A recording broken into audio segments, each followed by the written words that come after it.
Hey guys, I'm back. So, this is my mom's birthday week. Her birthday is on March 4th, and I'm planning on pranking her just to get her pissed off. Let's see how this goes. So, we're in my mom's territory.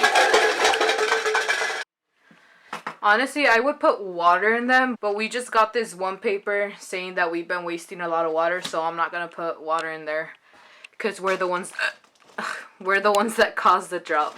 Since I can't fill them up with water, since we got that one notice that we're wasting a lot, I'm gonna fill it up with spit.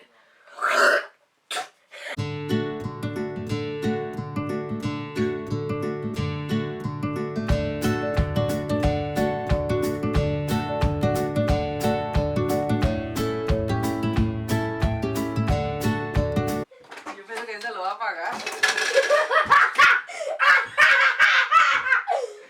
¿Cómo es eso, Brenda? ¿Qué brincar? ¿Son nuevos los vagos? ¿Qué? Sí.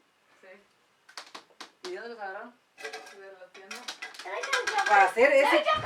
¿Seguro que está bien eso, Brenda? Happy birthday. Es un prank. ¿Es un qué? Prank. Es para tu birthday. Júntalo pues porque no tienes que desperdiciar, Brenda. Júntalo. No los vamos a desperdiciar, no los voy a tirar a la basura. Entonces, ¿lo vas a lavar? Sí. Órale pues, júntalos. Espérate. Ay, me gustó eso. Ay, mi mami hizo. I got the hiccups, dude. We just... This here.